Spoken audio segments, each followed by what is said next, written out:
22वां question देखिए। 22वां question क्या है दोस्तों, एक बार सुन लीजिए कि कोई व्यक्ति वजन कम करने के लिए 10 किलोग्राम द्रव्यमान को 0.5 मीटर की ऊंचाई तक 1000 बार उठाता है। मान लीजिए कि प्रत्येक बार द्रव्यमान को नीचे लाने में खोई हुई ऊर्जा क्षयित हो जाती है। वह गुरुत्वाकर्षण बल के विरुद्ध कितना कार्य करता है? यदि वसा 3.8 गुणा 10⁻7 जूल ऊर्जा प्रति किलोग्राम आपूर्ति करती है तो 20% दक्षता की दर से यांत्रिक ऊर्जा में परिवर्तित हो जाती है, तो वह कितनी वसा खर्च कर डालेगा? देखिए दोस्तों, इस क्वेश्चन के अंदर हमें जो कुछ दे रखा है पहले वो सुन लीजिए, देख लीजिए। हमें m की वैल्यू दे रखी है 10 किलोग्राम, हमें 10 किलोग्राम दे रखा है। h हमें 0.5 दे रखा है।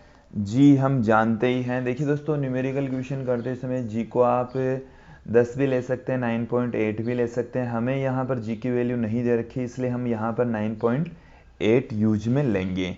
इसके साथ में हमें ये बता रखा है कि जो व्यक्ति है वो 1000 बार उस द्रव्यमान को उठाता है, ऊपर नीचे ले जाता है। तो यहाँ से आप देखेंगे पहले पार्ट में हमें पूछा है गुरुत्वाकर्षण बल के विरुद्ध किया गया कार्य। तो गुरुत्वाकर्षण बल के विरुद्ध जो किया गया कार्य है वो उसकी स्थितिज ऊर्जा के बराबर होगा। स्थितिज ऊर्जा होती है दोस्तों mgh, और यदि n बार ऐसा करता है तो mgh इंटू n यहाँ पर आ जाएगा। तो W बराबर हमारे पास में क्या निकल कर आएगा? m की वैल्यू हमें 10 दे रखी है, g हम 9.8 लेकर चलेंगे, और h हमें दे रखा है 0.5, और n हमें दे रखा है 1000। यहाँ से जब हम इसको कैलकुलेट करेंगे तो क्या निकल कर आएगा? देखिए, इस 10 को जब इससे गुणा करेंगे तो ये पॉइंट हट जाएगा। 9.8 को जब हम 5 से गुणा करेंगे तो 49, और ये यहाँ पर 1000 है तो 49,000 हमारे पास में आ जाएगा। ये इतना कार्य करना पड़ेगा। तो पहला पार्ट है गुरुत्वाकर्षण बल के विरुद्ध किया गया कार्य, तो ये हमारे पास में आएगा 49,000 जूल। फिर हमें ये पूछा है दोस्तों कि यदि वसा के साथ में हमें एक वैल्यू दे रखी है कि यदि वसा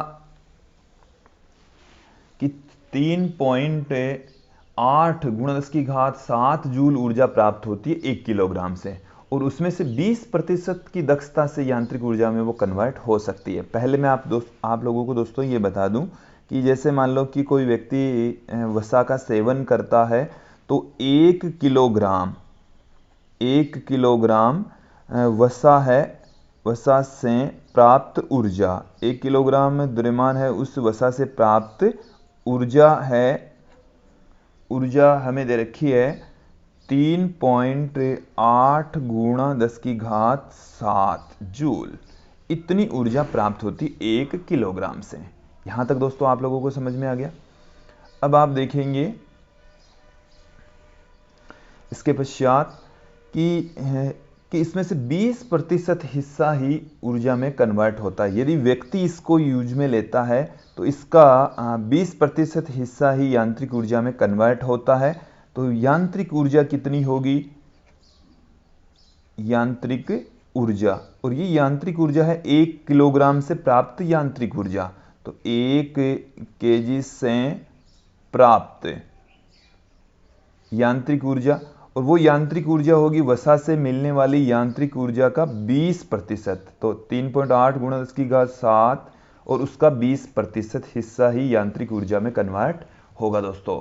तो यहाँ से हमारे पास में दे रखा है कि 1 किलोग्राम से प्राप्त यांत्रिक ऊर्जा इतनी जूल होगी। अब हमें दे रखा है दोस्तों कि जो व्यक्ति है वो इतनी ऊर्जा खर्च करता है और 1 किलोग्राम से इतनी ही यांत्रिक ऊर्जा प्राप्त की जा सकती है। तो हमें ये ज्ञात करना है कि उसके द्रव्यमान में कितनी कमी आई। कि जब वो एक्सरसाइज करता है, जिम कर रहा है, तो एक्सरसाइज करने के पश्चात उसने ऊर्जा खर्च की। ऊर्जा खर्च करेगी तो वो ऊर्जा कहाँ से मिलेगी? व्यक्ति के द्रव्यमान से। तो 1 किलोग्राम द्रव्यमान से इतनी ऊर्जा प्राप्त होती है, और टोटल उसने ऊर्जा खर्च कर ली इतनी, और यदि इतनी ऊर्जा खर्च करता तो इतने द्रव्यमान में 1 किलोग्राम द्रव्यमान में कमी आ जाती। तो यहाँ से व्यक्ति द्वारा खर्च की गई कुल ऊर्जा, व्यक्ति द्वारा खर्च की गई कुल यांत्रिक ऊर्जा, कुल यांत्रिक ऊर्जा हमने गुरुत्वाकर्षण बल के विरुद्ध किए गए कार्य के बराबर ही होगी, जो कि हमें 49,000 जूल दे रखी है। अब यहाँ पर आप देखेंगे कि 1 किलोग्राम से इतनी ऊर्जा प्राप्त होती है, तो व्यक्ति के द्रव्यमान में कमी, द्रव्यमान में कमी, तो व्यक्ति के द्रव्यमान में टोटल जो ऊर्जा है वो तो इतनी खर्च हुई और 1 किलोग्राम से इतनी होती है।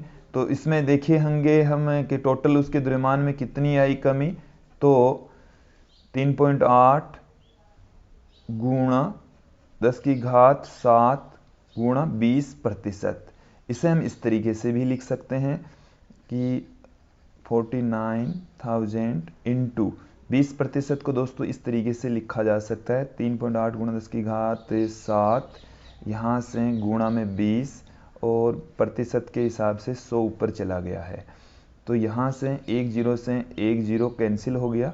फिर आप देखेंगे 10 की घात यहाँ पर 7 है। इस 49 को मैं इस तरीके से पुट कर दूँ, 49 1 0 में यहाँ पर लगा देता हूँ, 38 कर देता हूँ इसको। 10 की घात यहाँ पर 1 पॉइंट यहाँ से हटाए तो 10 की घात 6 रह गई और 4 घात इससे कैंसिल हो गई तो 10 की घात 2 रह गई और बट्टे से जब ऊपर जाएगी तो 10 की घात -2 रह जाएगी। और 49 के अंदर जब हम 38 का भाग लगाएंगे तो हमारे पास में देखिए दोस्तों कितना निकल कर आएगा, एक बार भाग लगा दीजिए तो ये हमारे पास में दोस्तों निकल कर आएगा 1.289 और यहाँ पर ये 2b है दोस्तों 1.289, तो यहाँ से 2b है तो मैं यहाँ से इसको 76 कर देता हूँ, गुणा में 2b है तो 49 में जब 76 का भाग लगाएंगे तो हमारे पास में फाइनल जो वैल्यू है वो 6.45 इंटू 10⁻³ किलोग्राम निकल कर आएगी। यदि क्वेश्चन यहाँ पर आप लोगों को समझ में नहीं आया तो एक बार इस लाइन को, इस स्टेटमेंट को एक बार फिर से समझ लेंगे क्या है एक्चुअल में। ये देखेंगे दोस्तों कि 1 किलोग्राम में खर्च मतलब 3.8 गुणा 10⁻7 गुणा 20% ऊर्जा से खर्च द्रव्यमान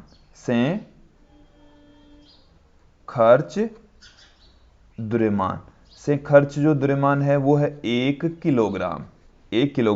तो 1 जूल ऊर्जा से कितना द्रव्यमान खर्च होगा, 1 बट्टे में 3.8 गुणा 10⁻7 गुणा में 20%।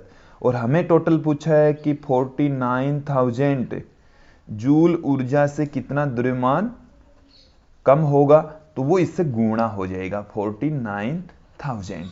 और यही हमने किया है, इसी से ही यही यहाँ पर हमने देखा है, किया भी है ये 1 बट्टे में 3.8 गुणा 10⁻7 गुणा में 20% इंटू में 49,000। इससे से ही हमारे पास में फाइनल सॉल्यूशन प्राप्त हुआ है। तो ये था दोस्तों 22वां क्वेश्चन।